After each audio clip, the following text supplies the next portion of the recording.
Obrigado. É tão bonito que quando a Anitta não vem, ela manda o Pedro. É um negócio do céu, viu? Atos capítulo 11, versículo 26. Nós estamos estudando a série Preparados para o Crescimento. Falamos na primeiro domingo que crescer é o plano de Deus a nosso respeito. Falamos no segundo domingo sobre o acolhimento. Quem se lembra, irmãos, qual foi a principal mensagem da semana passada sobre acolhimento? Quem sabe falar? O recém-chegado precisa de leite. E depois que chega e membro, a gente dá para ele o quê? Feijoada. O leite primeiro, feijoada depois, não é? Hoje nós vamos falar já um pouco sobre a feijoada. Né? Hoje começa. Então, depois que a pessoa chegou, está com a gente, a igreja precisa agora fazer o trabalho para formar essa pessoa em Cristo Jesus. Um trabalho que nós chamamos de discipulado. O discipulado, ele significa saber e ele significa ser também. Hoje nós vamos falar do aspecto do discipulado, do saber. O que nós esperamos que um discípulo que membrou, ele aprenda a respeito do evangelho. Nós precisamos entender esse aspecto nessa manhã, porque tradicionalmente nós avaliamos se uma pessoa se converteu quando ela muda os hábitos dela. Então, se a pessoa jogava na loteria e não joga mais, agora está crente. Se a pessoa fumava um cigarro e agora não fuma mais, agora ela está crente. Se a pessoa consumia bebida alcoólica e agora não consome mais, agora está crente. Mas um ímpio pode fazer todas essas coisas, da mesma forma que a gente pode não fazer.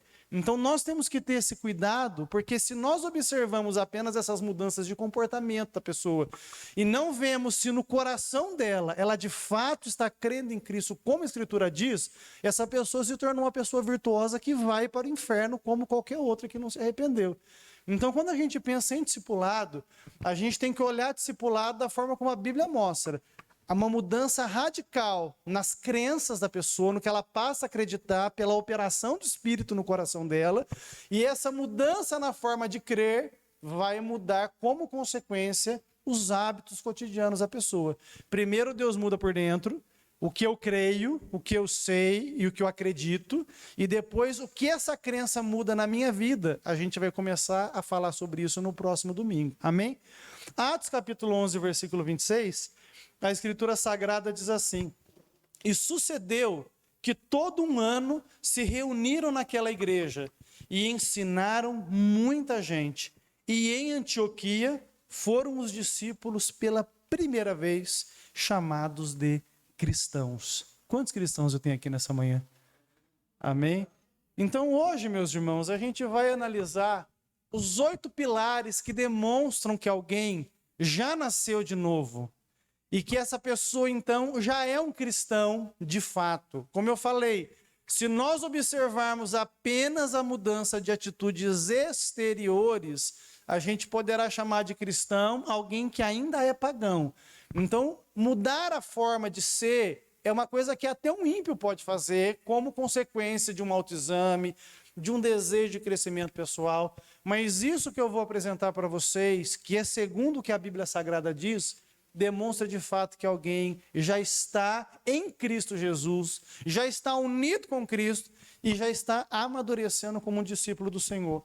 A primeira coisa que mostra que alguém já é um cristão, já creu em Cristo para a salvação e está tendo sucesso no seu discipulado, é o reconhecimento de que a Bíblia é a palavra de Deus. Abra sua Bíblia em Romanos capítulo 10, versículo 16 e 17. A primeira coisa que evidencia que alguém é um crente de verdade é a pessoa acreditar que a Bíblia é, de fato, a palavra de Deus. Suficiente, inerrante, infalível e inspirada palavra de Deus. Romanos capítulo 10, versículo 16 e versículo 17. Todos os irmãos encontraram? A Escritura Sagrada diz assim: mas nem todos têm obedecido ao Evangelho, pois Isaías diz: Senhor, quem creu na nossa pregação? De sorte que a fé é pelo ouvir, e ouvir pela palavra de Deus. Então, toda vez que você observa em alguém que chegou, que ele parou de viver a sua vida baseado no que o horóscopo disse, no que o signo dele diz, do que o telejornal está dizendo, mas ele começa a embasar a vida dele no que está escrito, você vê que ali já há uma obra do Espírito Santo no seu coração. E quando eu falo que é reconhecer que a Bíblia é a palavra de Deus, eu preciso fazer uma importante distinção. Nós vivemos um tempo de reforma religiosa profunda no cristianismo, algumas para o bem, outras para o mal. E uma delas, muito corrente agora, é quando as pessoas dizem que a Bíblia tem que ser atualizada. É quando as pessoas dizem que a Bíblia contém a palavra de Deus. Cuidado com essa palavra contém. Quando alguém disser para você, eu creio que a Bíblia contém a palavra de Deus, ela está dizendo, nem tudo que está escrito foi Deus que falou. Nem tudo que está escrito eu acredito. A Bíblia tem que ser revisada, porque a gente tem que beneficiar as minorias, irmãos. Se uma única vírgula dessa escritura tiver que ser revisada, toda a nossa fé desmorona. Então a Bíblia Sagrada, ela é a palavra de Deus, ela é infalível, porque as suas palavras vão se cumprir cabalmente. Ela é inspirada por Deus, a Escritura fala que homens falaram pelo Espírito Santo e deixaram registrado para a gente.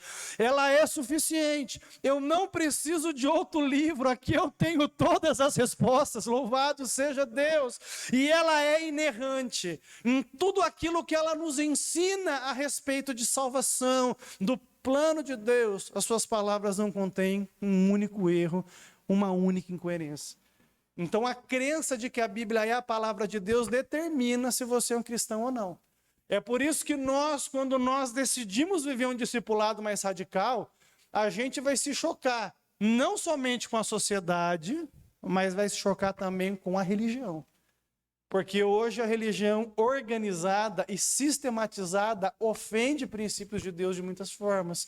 Precisa-se de muita honestidade para você fazer um autoexame e você decidir viver o que a Bíblia fala. Então nós temos hoje um sagrado dever, por sermos uma igreja nova que não tem anos de tradição nas costas para ter que sustentar, nós temos a chance de reformar as nossas práticas ministeriais para a glória de Deus e vivermos um cristianismo mais próximo do que a Bíblia ensina. E como fazemos isso? Olhando para o livro e dizendo, Senhor, reforma a nossa fé para a sua glória. Reforma a nossa fé para o seu louvor, nos muda. E eu prefiro 1 grama de estar escrito do que 1 tonelada de eu sinto. O que está escrito, está escrito. O que eu sinto pode ser um sentimento de frio, de ar-condicionado, de dor de barriga, de feijoada, mas o que está escrito, está escrito. Se Deus falou, assunto encerrado. Você pode glorificar o nome de Jesus Cristo por isso?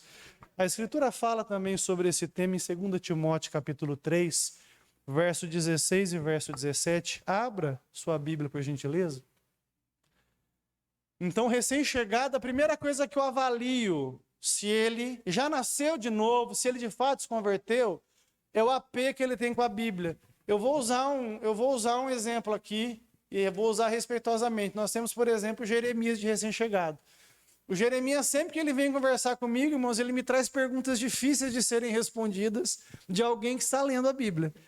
E eu glorifico a Deus por isso. Se ele está consultando o que está escrito, ele já sabe que o sucesso da vida cristã dele depende do livro somente. E isso é maravilhoso. Então isso me inspira, isso me desafia a chegar aqui cada vez mais cheio de espírito, cada vez mais desejoso de conhecer Cristo. Por quê? Eu sei que Deus está fazendo uma obra e que pessoas estão chegando aqui desejosas de saber aquilo que Deus, por graça, já nos ensinou. Então é nosso dever crescer nisso também. Nós que já estamos aqui temos um desafio, não ficarmos rasos na nossa fé. Eu trabalho com publicidade desde os 14 anos de idade, são 26 anos trabalhando com isso, mas eu tenho que saber mais de Deus do que da minha profissão. Eu tenho que saber mais de Deus do que qualquer outra coisa da minha vida. Por quê? A minha vida depende disso. O quanto que você sabe de Deus, o quanto que você conhece a Deus. Você tem que se fazer essa pergunta, porque a geração que Deus está mandando para a igreja hoje assiste pregação na internet, lê livros demais, e de repente eles vão chegar aqui sabendo mais que a gente. E como é que vai ser isso? Como é que vai ser? Nós já temos que sair do leite já. Deus tem feijoada para a gente. Amém?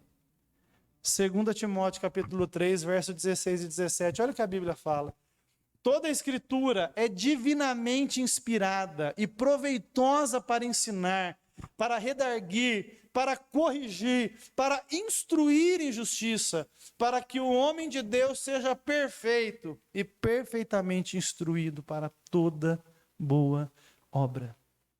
O que eu preciso para viver a vida de Deus? Crer na escritura divinamente inspirada. Amém, meus irmãos? Primeira coisa que você vai observar em alguém que já chegou, se essa pessoa está crescendo em Cristo, é se ela acredita que a Bíblia é a palavra de Deus. Amém? Quantos aqui acreditam nisso? Dê glória a Deus mais alto que você puder, para você não dormir, em nome de Jesus. A segunda coisa que eu devo observar no processo de discipulado de alguém é se esse recém-chegado já reconhece que Jesus Cristo é o Filho de Deus. Abra sua Bíblia em Mateus capítulo 16 e o verso 16. A primeira coisa, o recém-chegado crê que a Bíblia é a palavra de Deus. A segunda coisa, ele crê que Jesus é o Filho de Deus. Gente, eu estou na igreja há 23 anos e é a primeira vez que eu vejo uma coberta voando. Louvado seja Deus. Daniel, leve esse assunto para o presbitério. Mateus capítulo 16 e verso 16. Todos os irmãos encontraram? A escritura diz assim, 6.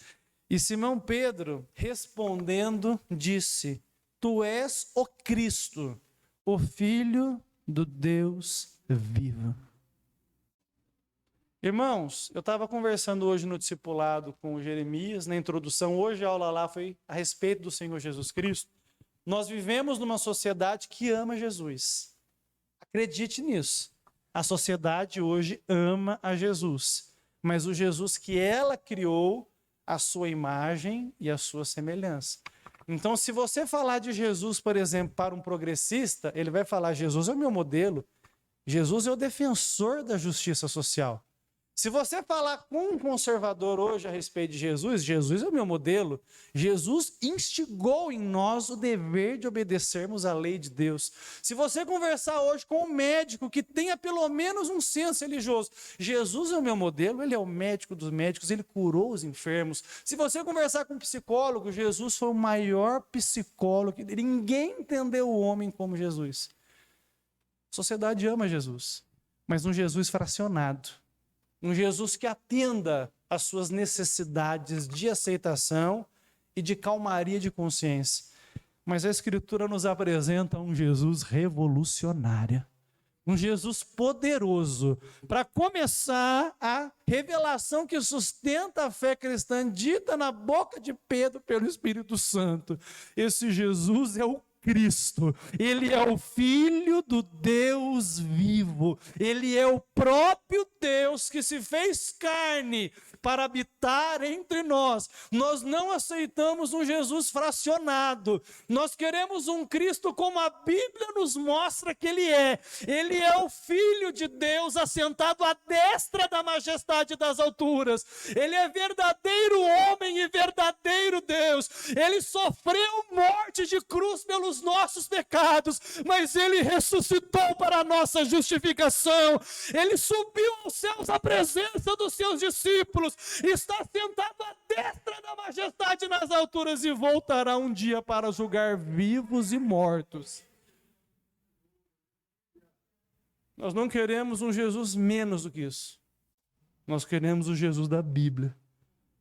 Um Jesus que governa todas as coisas. Um Jesus soberano. Então, quando o discípulo consegue ultrapassar os filtros que ele recebeu, aonde ele aprendeu sobre um Jesus meia boca, e ele passa a enxergar que Cristo é o Filho de Deus e crê nisso de coração, é o primeiro passo que nós entendemos ali, que ele está num processo de conversão genuíno. 1 João capítulo 5, verso 5, abra sua Bíblia, por gentileza. 1 João capítulo 5, verso 5.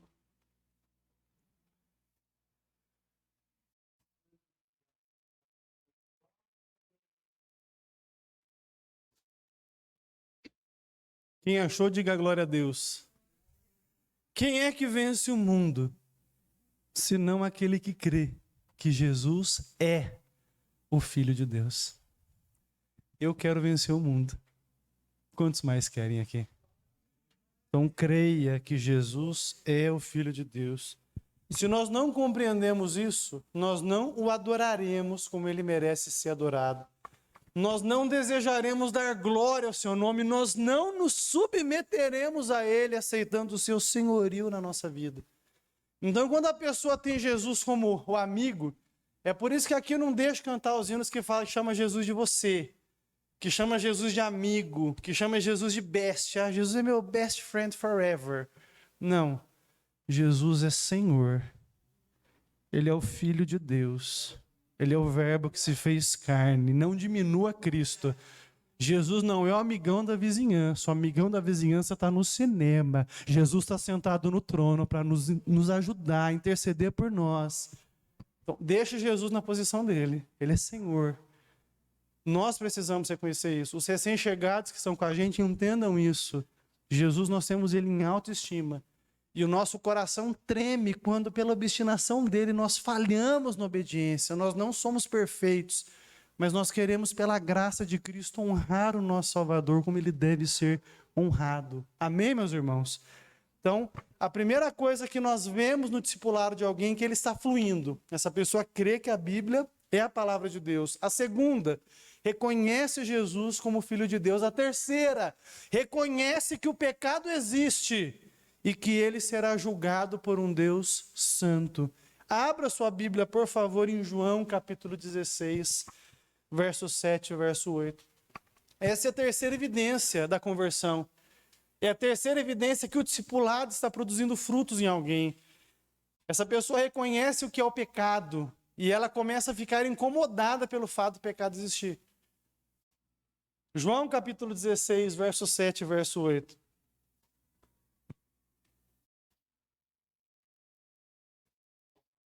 Todos acharam? A Escritura diz assim: todavia digo-vos a verdade, convém que eu vá, porque se eu não for, o Consolador não virá a vós, mas quando eu for, vou-lhe enviarei. E quando ele vier, convencerá o mundo do pecado, da justiça e do juízo. Então, quando eu falo do reconhecimento do pecado, eu não estou falando do reconhecimento como teoria. Porque se você estudar filosofia, você vai entender um conceito filosófico chamado mal. O conceito filosófico do mal é exatamente o conceito cristão do pecado. São extremamente semelhantes na sua essência. O que acontece de errado no mundo é por conta desse problema chamado pecado. Só que eu estou falando que a pessoa que está em Cristo, ela não apenas sabe que o pecado existe, mas ela sente uma indisposição porque ela se vê como pecadora. Qualquer pessoa que está em Cristo se vê como um verdadeiro pecador. Sente indisposição por causa do pecado. Não consegue mais pecar em paz. Quando a gente não está em Cristo, a gente peca de boa. De boa. Vai lá prontamente, calunia, inveja, é violento, é agressivo e está tudo em paz. Mas quando a gente passa pela cruz, quando Jesus pega esse coraçãozinho de pedra e transforma num coração de carne que pulsa para a sua glória, o pecado começa a nos incomodar profundamente. Porque a gente sabe que o pecado será julgado por um Deus santo. E cuidado com essa frasezinha que a gente ouviu no movimento evangélico muitos anos, né? Deus ama o pecador, mas abomina o pecado. Não é o pecado que vai ser jogado no inferno. É o pecador não arrependido que vai. Então não pense vocês que Deus morre de amores por nós quando nós pecamos, não. Biblicamente falando, o homem está debaixo da ira de Deus. O que Deus demonstra para nós é uma misericórdia em Cristo para a salvação. Não que ele abone as nossas obras e práticas. Pelo contrário, Deus julgará os pecadores. Então, quando nós estamos em Cristo, essa consciência ativada em nós, e nós passamos a ficar incomodados pela própria obstinação do nosso coração. E todas as vezes que nós falhamos, nós corremos aos pés de Cristo para nos abrigarmos da graça dele de novo. E dizemos para ele: Senhor, nos perdoa, nós não queremos te desagradar, a gente quer estar na sua presença, Senhor. Você certamente passa por isso todos os dias. A cada momento nós percebemos que ainda há áreas do nosso coração que não foram devidamente convertidas, mas essa obra não para. Deus está trabalhando em nós nesse momento. Você pode glorificar o nome de Jesus Cristo por isso? Então abra sua Bíblia também em 1 João capítulo 5, verso 18. Então quando eu olho para um novo convertido e eu começo a trabalhar o discipulado dele, eu preciso compreender se ele já reconhece a existência do pecado e se ele já se indispõe. Recentemente eu estava conversando com um discípulo dessa casa aqui, recém-chegado. E ele falou para mim, pastor, eu percebi que a minha vida estava toda em desconformidade com a palavra de Deus. Eu percebi que as coisas que eu fazia desagradavam a Deus. Irmãos, isso para nós é um plim-plim. É um sinal de que o Espírito Santo já revelou àquele coração que o pecado é mau e que o pecado trará condenação e que essa pessoa já entendeu que somente em Cristo ela pode ser perdoada e salva. Então isso tem que ser observado. Nós temos que ver se de fato a pessoa tem disposição com o pecado ou se ela mascarou a vida dela de pecado com religião, porque tem gente que faz isso. Irmãos, mudar de roupa é muito fácil, facinho, irmãos. Parar de usar uma roupa é fácil. Parar de fazer alguns hábitos sociais é fácil. Agora, honrar a Deus verdadeiramente é difícil. Obedecer a palavra de Deus e amar as pessoas é difícil. Honrar a Deus no pouco é extremamente difícil. E conquanto nós, como igreja, não tenhamos perfeição moral ainda, nós já desejamos diariamente melhorar. Eu acordo todo dia e falo, Senhor, vai ser difícil, mas eu preciso estar melhor hoje do que eu estava ontem. Então me ajuda. Entra comigo. Eu estou indo para o trabalho, eu vou orando. Senhor, eu vou chegar na empresa e eu preciso que o Senhor chegue comigo ali. Eu passei uma situação, irmãos, difícil essa semana aqui. Várias, né? O tempo todo. A Ana é publicitária, sabe, irmãos, a gente passa muita coisa difícil. Uma vírgula que a gente faz errada no trabalho, a gente compromete, às vezes, um orçamento de 1.000, 10.000, 20 mil reais. E a gente está na penúltima semana do ano e um dos meus clientes descobriu que eu fiz um calendário errado. E eu coloquei uma data errada no calendário. Mas, na verdade, o que o cliente fez? Ele pegou uma arte que eu mandei para aprovação e ele não me deu resposta, ele já mandou imprimir. E aí, irmãos, saíram vários calendários errados. Recebi uma mensagem carinhosa do chefe, a próxima vez que você chega a gente tem que conversar. E eu falei, olha, eu errei, de fato, não acompanhei o projeto, podia ter perguntado para vocês, está certo, posso liberar o arquivo final? Mas o arquivo era meu, então eu assumo o erro totalmente. Mas eu fui orando, irmãos, porque ninguém gosta de tomar bronca, né? Quem gosta aqui de tomar bronca? Você gosta, Isa? Eu não gosto de tomar bronca, não, irmãos. Eu odeio tomar bronca. Eu me esforço para não tomar. E eu fui orando, fui falando com Deus. Falei, Senhor, me ajuda. Me ajuda, porque eu tenho meia culpa nisso aí. Eu não quero poluir o meu arrependimento com desculpas, mas eu não estava errado. Pegaram uma coisa e passaram para frente. E eu fui orando. Quando eu cheguei lá, na empresa, a primeira coisa que eu vejo, o pastor da Igreja Batista Central estava no pátio da igreja. Eu falei, gente do céu, Jesus mandou o anjo para cá. E eu vi que a pessoa que ia conversar comigo estava na roda com ele. Eu falei, é Deus puro na terra. Aí, obviamente, né, irmãos, como todo cachorro arrependido, né? Rabinho no meio da perna, fiquei na minha sala, William, quieto, mas nem respirar. De repente, a chefe chega, olha para mim, Sérgio, o que eu faço com você? Eu falei, seja justa, me mate. Não é? Eu errei, pode matar. Como é que eu vou te matar?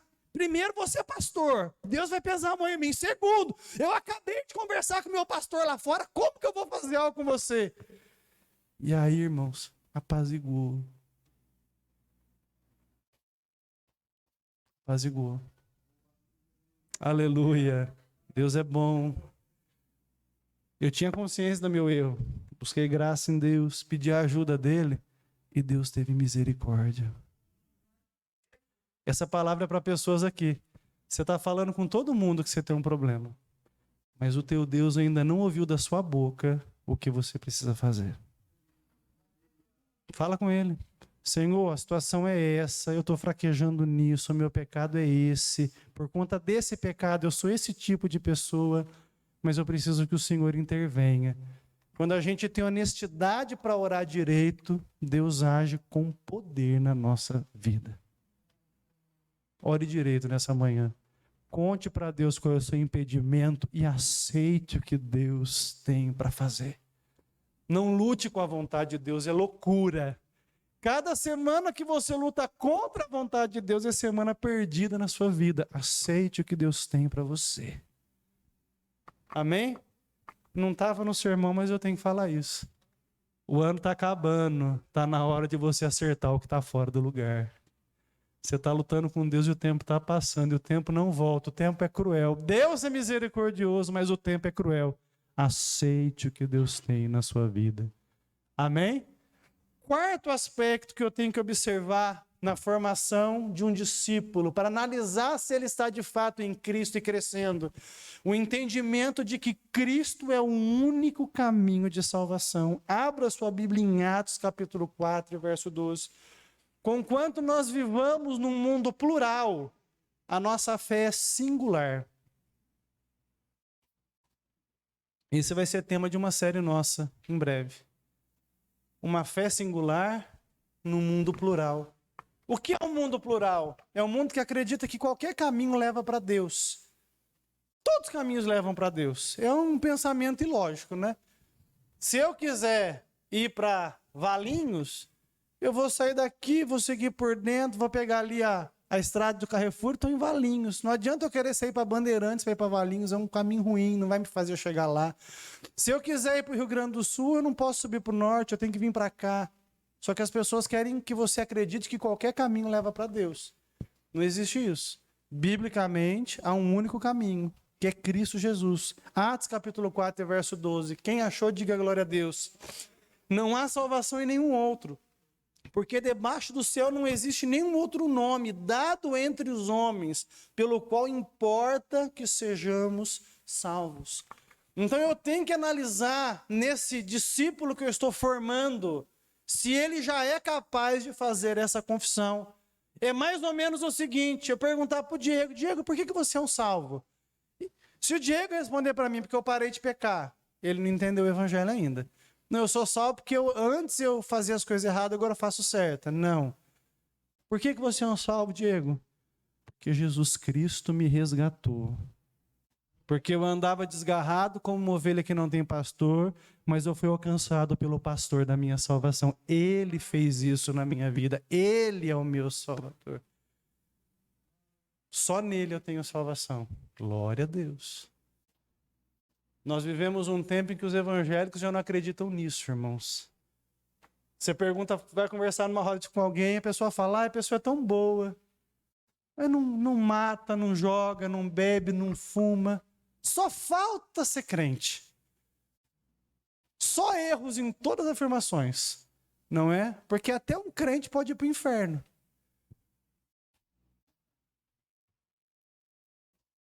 O que é salvação? É Cristo entrar na minha vida com poder. É Ele. Salvação não está no que eu faço, está no que Ele fez ao morrer na cruz do Calvário por mim.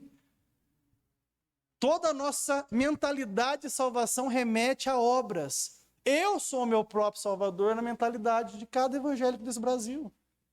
Mas a Bíblia nos apresenta com muita clareza e evidência que Jesus Cristo morreu para dar vida aos pecadores. E Ele chama homens e mulheres a se arrependerem dos seus pecados e crerem nele para a salvação. Aqueles que se arrependerem serão perdoados. Aqueles que forem obstinados no seu coração serão banidos eternamente da presença de Deus. Não dá para amaciar isso. Eu não posso fechar os lábios e não dizer para uma sociedade que está caminhando para o inferno qual é a sua situação. O maior amor que eu posso demonstrar para a sociedade é falar para ela que Jesus Cristo é o Salvador. E fazer isso, se necessário, eu vou com lágrimas nos olhos. Porque o rei voltará, meus irmãos. Abra sua Bíblia em Marcos 16, verso 15 e 16. Então, salvação só existe em Cristo. Não, mas a pessoa é um bom espírita, vai para o inferno. Mas a pessoa é um bom religioso cristão, mas ela não crê que Jesus é o Salvador, vai para lá também. Nós não pregamos religião, pregamos um Cristo Salvador, Filho de Deus, aquele que se fez carne para nos salvar. A nossa salvação está nele. A ordem que Jesus deu no Evangelho de Marcos é muito específica. Não podemos ignorá-la jamais. O dia que isso aqui não for verdade para nós, nós deixamos de ser igreja automaticamente, nos tornamos uma ONG piedosa. E nós precisamos ser igreja de Jesus Cristo. Marcos capítulo 16, verso 15 e 16. Todos acharam? A Escritura Sagrada diz assim: e disse-lhes: vão por todo mundo, preguem o evangelho a toda criatura. Quem crer e for batizado será, porém, se não crer, será. Não dá para amaciar isso, meus irmãos. É por isso que a gente não faz piada no púlpito, irmãos. Evitamos. Céu e inferno não são piada, irmãos. Eu não posso pensar em eternidade perdoado e em eternidade condenado sem temor no coração. Aleluia. Ai, pastor, mas eu não acho que vai ser assim. Então você não é um cristão ainda. Você não pode falar que Jesus é mentiroso. Isso foi ele que disse. O inferno é real. Jesus falou mais do inferno do que do céu. Para deixar bem claro para a gente o preço que ele pagou para que eu e você possamos estar na presença dele. Não queira ir para lá. Jesus, para tentar descrever isso, ele falou: lá é um lugar em que o fogo não apaga e o verme não morre.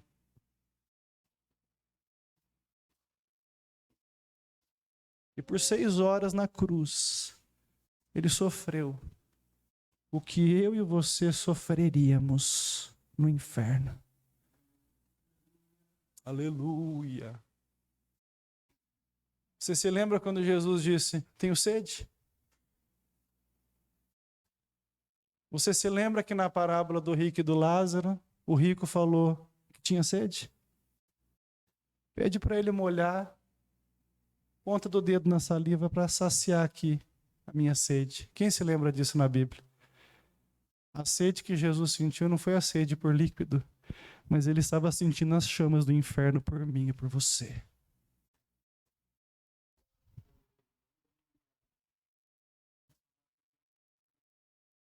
E eu vou deixar de vir num culto porque eu não estou muito bem. Eu vou deixar de prestar minha adoração a ele porque eu não estou muito legal. Eu vou ficar em casa porque eu estou com a mão encravada. Não. Eu não posso ignorar quem sofreu a condenação por mim para me salvar.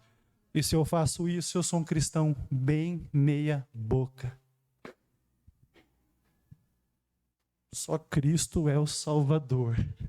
E quem foi salvo está pegado com ele.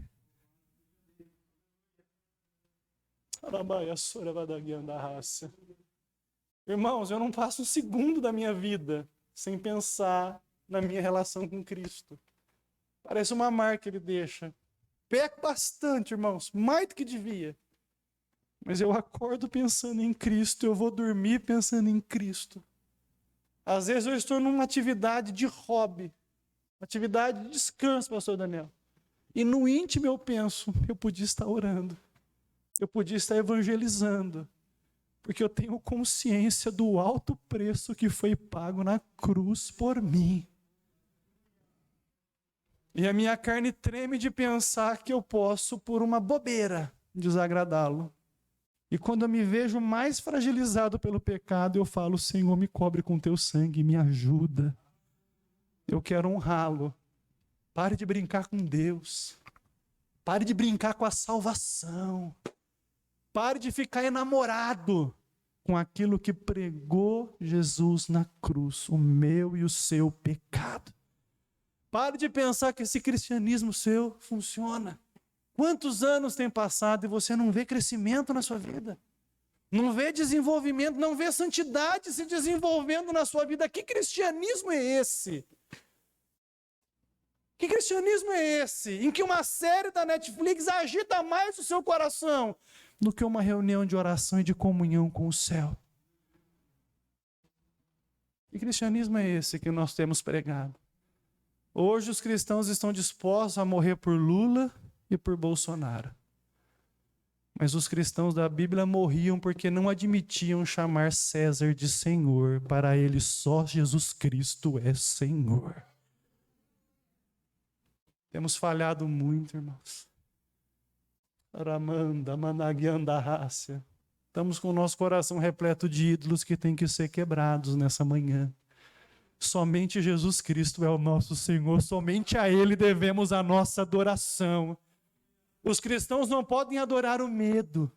Eu estou com medo de morrer. Não, eu estou pronto para morrer. Se eu fechar os olhos aqui, eu abrirei no céu, porque Ele me lavou com seu sangue. Adoramos o dinheiro. Pastor, primeiro eu vou fazer uma faculdade, primeiro eu vou ter um bom emprego, primeiro eu vou casar, vou ter uma vida confortável, depois eu vou fazer a obra de Deus. Seu louco, pode ser que amanhã você nem acorde vivo. Honre a Deus hoje. Honre a Deus hoje. Jesus abriu mão da vida dele por você. E agora você que vive nele, abra mão da sua vida também por ele. Perca tudo dessa vida, mas ganhe o céu para a glória do nome de Jesus. C.S. Lewis disse certa vez, olha, quando os cristãos começam a pensar muito na terra, eles perdem o céu. Mas quando os cristãos se ocupam com o céu, Deus dá para eles o céu e a terra. Quem tem ouvidos, ouça o que o Espírito diz para a igreja. Hoje talvez a coisa seja mais pentecostal que o normal, mas o Senhor está movendo o meu coração para despertar a consciência de vocês.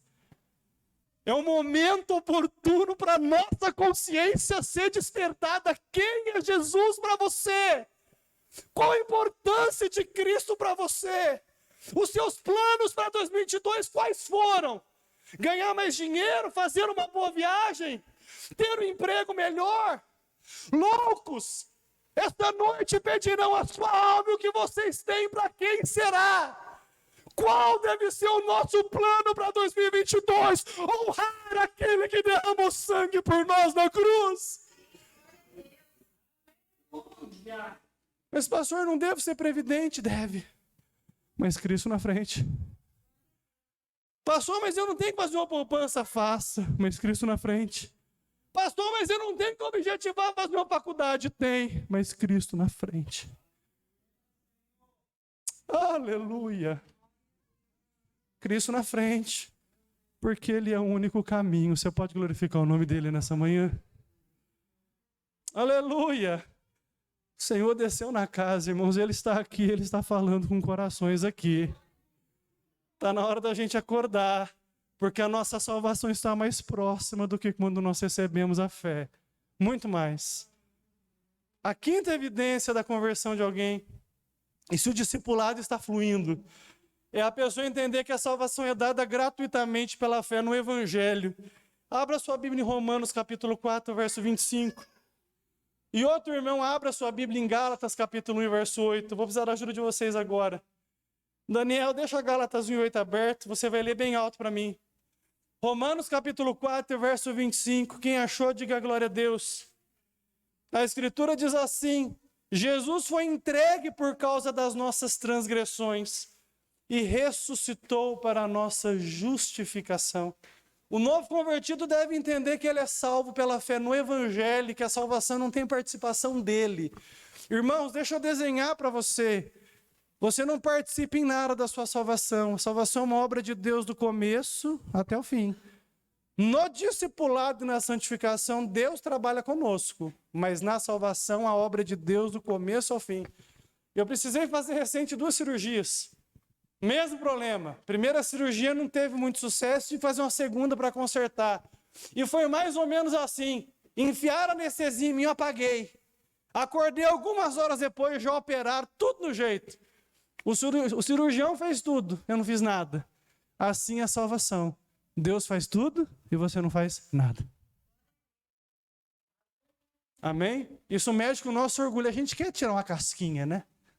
A gente quer fazer a selfie do patinho, né? O Senhor é meu pastor, nada me faltará. Olha minha foto no cartaz. A gente quer uma casquinha, mas Deus não divide a glória dele com ninguém. Salvação é obra dele. O crente fala, eu sou salvo por causa dele. Eu estou sustentado por causa dele. E ele está segurando na minha mão. E eu descanso na graça e cuido da minha santificação sem medo. Deus está satisfeito com o que Ele está fazendo na minha vida. A Bíblia fala que Jesus olhará a obra das suas mãos e ficará satisfeito. Então, você não é o cara que devia ser ainda, mas Deus está satisfeito com os seus progressos. Dê glória a Deus bem alto aqui nessa manhã. O diabo fala o tempo todo para você que Deus está bravo com você, mas a Bíblia fala, ele verá o trabalho penoso da sua alma e ficará satisfeito. Deus está satisfeito com a obra que Ele está fazendo na sua vida. Deus está feliz com os seus progressos. Dê glória a Deus bem alto aí. Deus sabe todos os seus pecados, mas Ele está vendo os seus pequenos progressos. Ele está dizendo, estou satisfeito. Porque o que a minha graça começou, a minha graça vai terminar. Louvado seja o nome de Jesus. Então o crente sabe que ele é salvo por causa do Evangelho. O Evangelho é o tesouro da igreja. O tesouro da igreja não é o seu patrimônio, o tesouro da igreja não são as pessoas, o tesouro da igreja não é o pastor, o tesouro da igreja não é a sua tradição teológica, o tesouro da igreja é o santo evangelho da graça de Deus. Gálatas capítulo 1, versículo 8. Por isso, quem ouviu o evangelho não aceita ouvir mais nada. Gálatas capítulo 1, verso 8. Abra sua Bíblia. Pode ler, Daniel, bem alto. Mas ainda que nós, ou um outro anjo do céu, pregue um evangelho diferente daquele que lhe pregamos, que seja amaldiçoado. Aleluia. Nós não aceitamos o outro. A minha esposa sabe a minha disposição quando a gente vai em algum lugar. E de repente começa a pregação e eu começo a ficar. Dá um ciricutico. Nos meus tempos de Assembleia de Deus, eu ensinava as ovelhas. William viu isso. Cuide ensino, irmãos. Se eu der o microfone para alguém e você perceber que eu fiz isso, abra sua Bíblia, comece a ler e não ouça a pregação. Quem já me ouviu falando isso já? Não dá ciricutico. Por quê? Quem ouve o Evangelho não consegue ouvir mais nada. Não dá. Não entra, não funciona, não alimenta. É você gostar de picanha e o camarada oferecer sushi para você, não rola. Embora eu goste de picanha e de sushi também, não é? Mas não rola.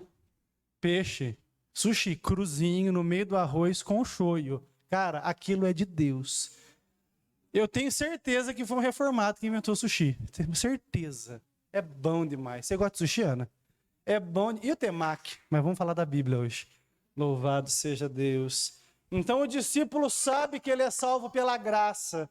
Efésios 2, verso 8 e 9. Porque pela graça sois salvos por meio da fé. E isto não vem de vós, é dom de Deus, não vem de obras para que ninguém se glorie. Irmãos, quando está escrito, isso não vem de vós, precisa desenhar mais alguma coisa? Então, se você arrota a santidade porque não joga, não bebe, não fuma, camarada, você não entendeu o evangelho ainda. Faça essas coisas para a glória de Deus, mas não por conta da sua salvação. Sua salvação foi conquistada com sangue na cruz do Calvário. Não mude, não confunda alhos com bugalhos, pelo amor de Deus. Abra mão de várias paixões dessa vida para a glória dele.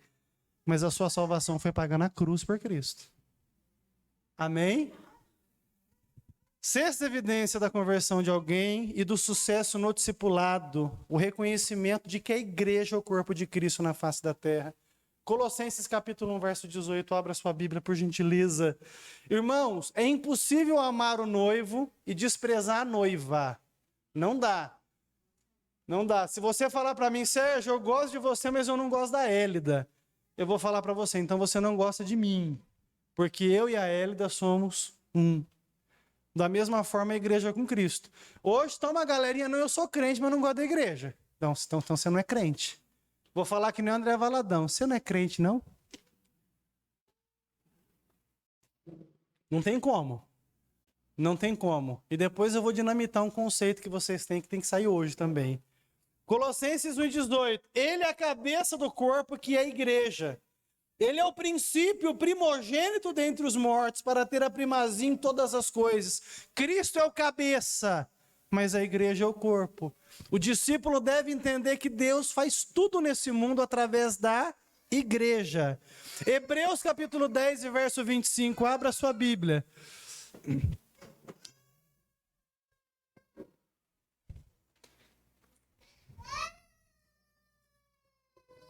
É vergonha, pastor. Eu estou envergonhado que eu caí.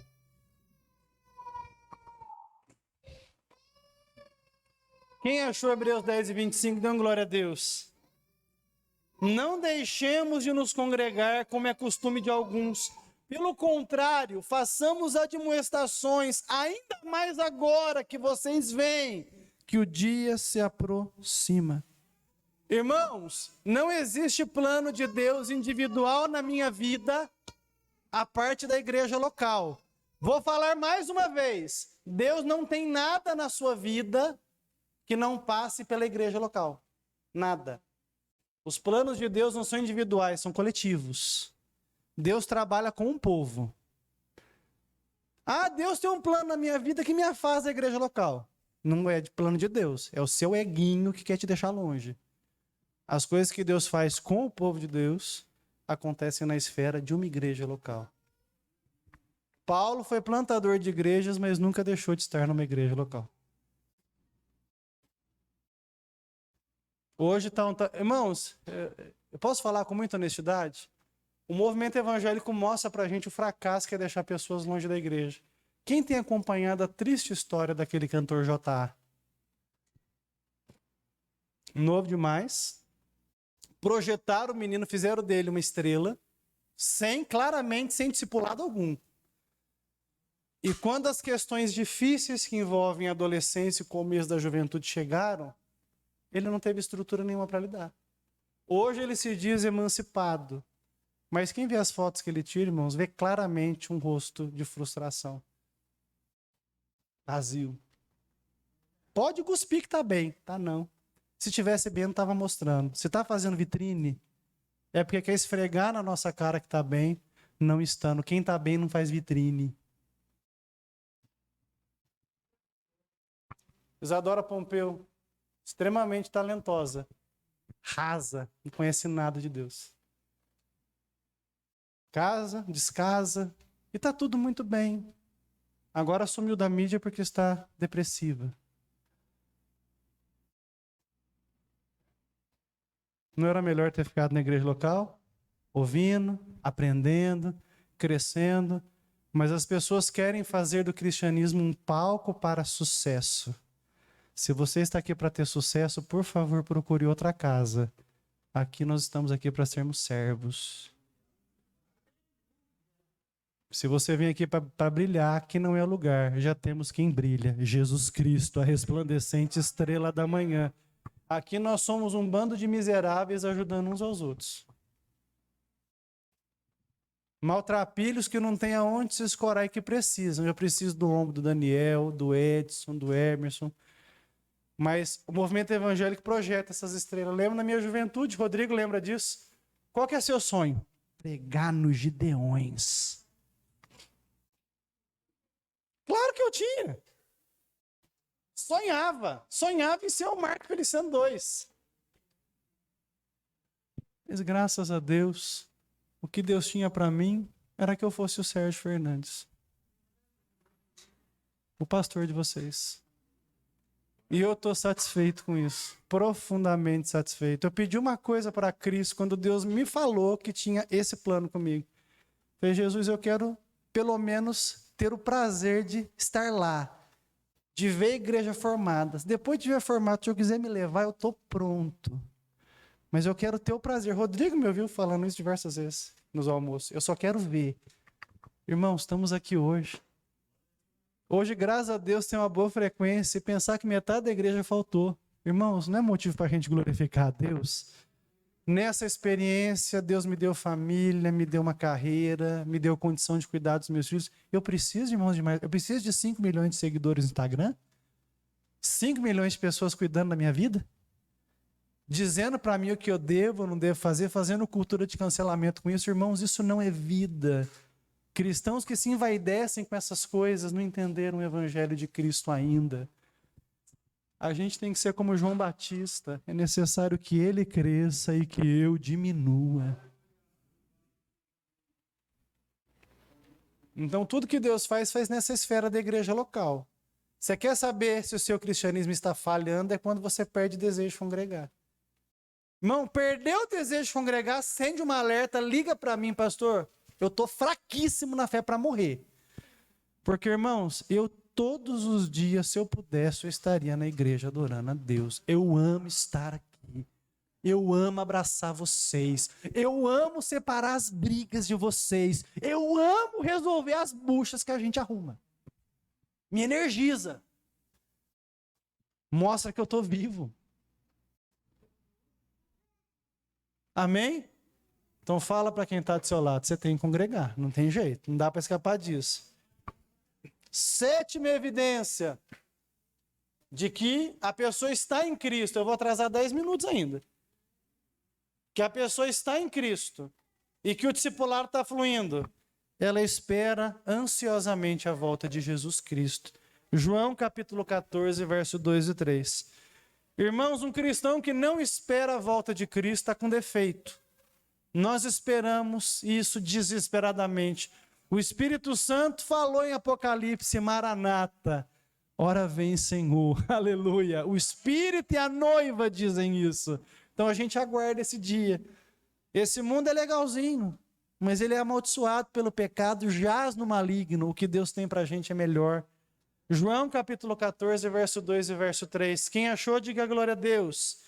Na casa do meu pai há muitas moradas, se não fosse assim eu já lhes teria dito, pois vou preparar um lugar para vocês, e quando eu for e preparar um lugar, eu voltarei e os receberei para mim mesmo, para que onde eu estou, vocês estejam também. Há uma casa preparada para nós, glorifica o nome de Jesus, e esse dia vai ser maravilhoso.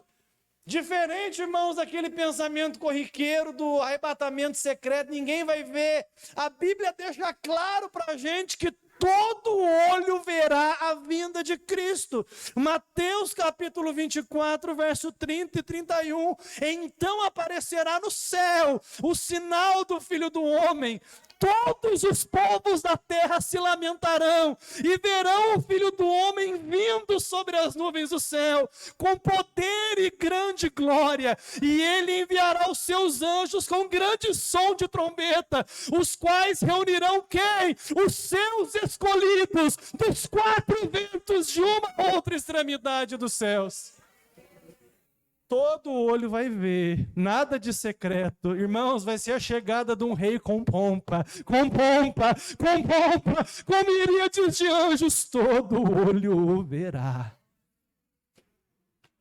E a Bíblia fala, os anjos vão reunir os seus escolhidos.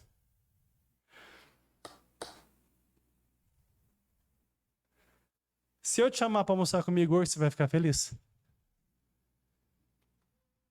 Quando ele voltar, ele vai chamar os que ele escolheu para as bodas. Eu quero estar lá com ele. Quem mais quer dar glória a Deus mais alto que você puder dar?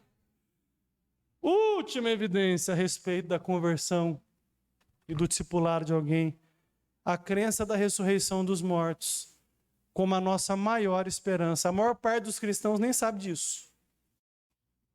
Não aprenderam. A gente pensa que o céu é um lugar que a gente vai ficar pulando nas nuvens, William, tocando uma harpinha e com uma argolinha na cabeça, né? Essa quer tocar violão, né? Mas lá no céu vão falar que não tem violão, porque é mundano, é secular, é harpa, né? Então você vai ficar lá pulando com uma harpinha, não é? Porque a gente aprendeu isso no desenho animado. Não, a gente via, sobe com uma argola, então é assim que vai ser o céu. Não. A Bíblia nos dá uma esperança mais nobre. A esperança da ressurreição. Abra sua Bíblia, por favor, em 1 Coríntios, capítulo 15, verso 20 e 22. Eu preciso que você leia esse versículo, nunca se esqueça disso. Depois eu lerei João, capítulo 5, verso 28 e 29. A Bíblia promete que todos aqueles que morreram em Cristo ressuscitarão na regeneração, no momento em que Cristo voltar para julgar vivos e mortos. E esses estarão com Cristo por todas as eras futuras. Os mortos em Cristo ressuscitarão primeiro num corpo glorioso, preparado para ver a face de Deus, preparado para a eternidade. E os que morreram sem Cristo ressuscitarão também, com um corpo adequado para o banimento, adequado para a condenação, para estarem dentro do lago de fogo, por todas as eras futuras também. Essa é a nossa esperança. Você não vai ser uma alma, você vai ser uma nova criatura para a glória do nome de Jesus Cristo. 1 Coríntios 15, do 20 ao 22. Mas de fato, Cristo ressuscitou dentre os mortos, sendo ele as primícias dos que dormem. Visto que a morte veio por um homem, também por um homem veio a ressurreição dos mortos. Porque assim como em Adão todos morrem, assim também todos serão vivificados em Cristo. Aleluia.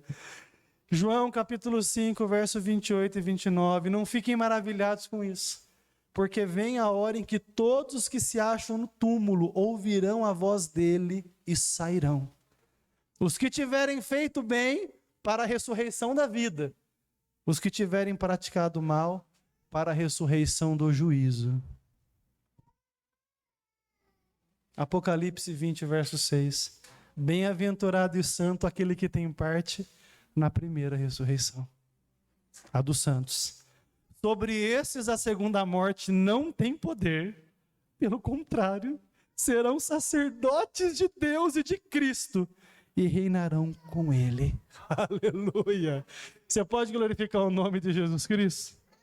Fique de pé em nome de Jesus.